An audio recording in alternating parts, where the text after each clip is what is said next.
Hi, this is Kevin E. Haynes, finally back with another video. It's been a while, but one of my previous videos here on this YouTube channel, I talked about one way that you can make money from home was by self-publishing a book.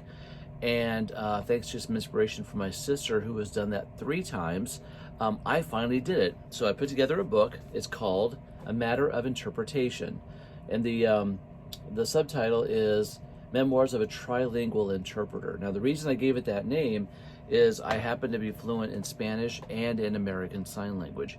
And for nearly 30 years, I used both as an interpreter, sometimes one, sometimes the other, sometimes it was all 3 languages mixed together.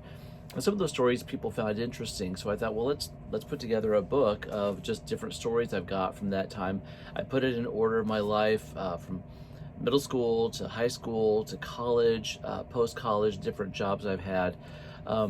Honestly, if you know anyone that's bilingual, there can be a lot of interesting experiences when you know 2 languages, and then add a third in there, things can get a little bit interesting.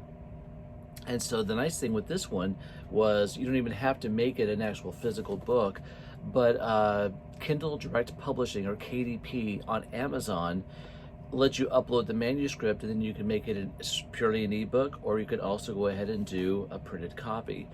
You get royalties for either one. You can decide how much royalties you want. You can decide on the price of the book. They help you. They have a template to help you design the cover.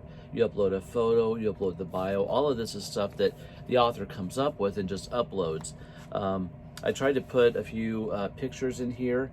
I wanted to do color photos, because I thought that'd be more interesting, and on the Kindle version the photos are in color, but it really skyrocketed the price for the book and just diminished almost any royalties I would get.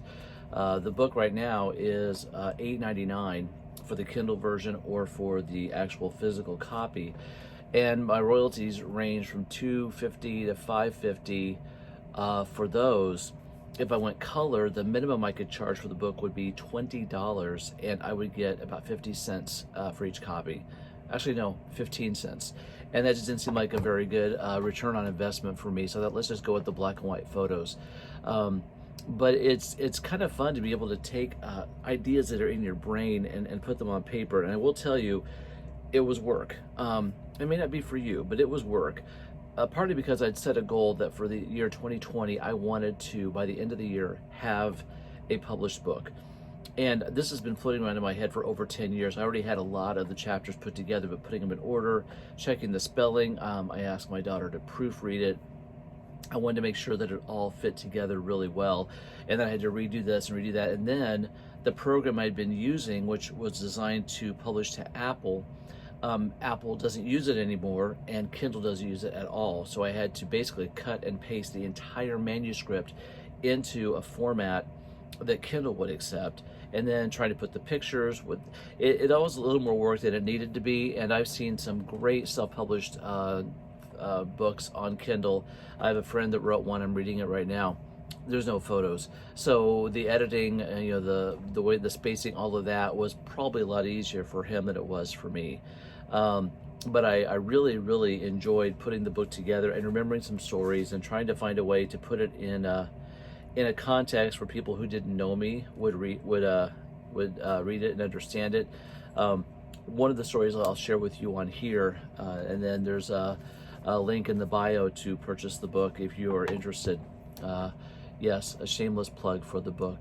But one of the stories, which actually is probably better spoken than read, I was part of a group that went to Guatemala to help a church down there build a church building. I was attending a church in the United States, and so we took this group to Mexico, or to Guatemala. I'm bilingual in Spanish, so that was helpful.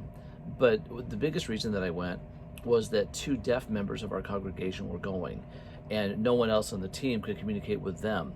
So they asked me to go along specifically to interpret for the deaf couple, but then the fact that I knew Spanish came in handy as well, and I was able to help interpret in different situations. There was one day when the people working on the crew needed some masking tape, and I had this is well before Google Translate, so no handheld devices, none of that stuff. I had a little handheld dictionary. I knew the word for tape, cinta. That was pretty easy. Masking tape, not a clue. So it wasn't in my little dictionary. So we went to the store, and actually, no, we talked to one of the church people to explain what we needed, see if they had any. And I said, you know, we need some cinta, but not cinta clara, not clear tape. Trying to use the word for Scotch tape. Cinta oscura, tape you can't see through. And he said, oh, cinta eléctrica, electrical tape. No, not what we needed at all. So I said, no. And in Spanish, I said, it's a cinta, but it's the kind that you often use when you want to seal up a package. And his eyes brightened. He said, oh, masking tape. Not even a Spanish word at all. It was basically a Spanish pronunciation of an English term for masking tape.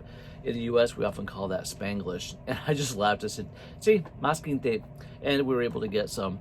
On that same trip, the ladies who didn't want to do the construction would help with meal prep and laundry and things like that. It really wasn't sexist. It was simply whoever wanted to do these jobs could do them. The ladies needed some more bleach for the laundry, and we went to the store, and I didn't know the word for bleach, and it wasn't in my dictionary either. So we went to the store, and I told the person behind the counter, I said, we need the liquid that you put in the laundry to make it white.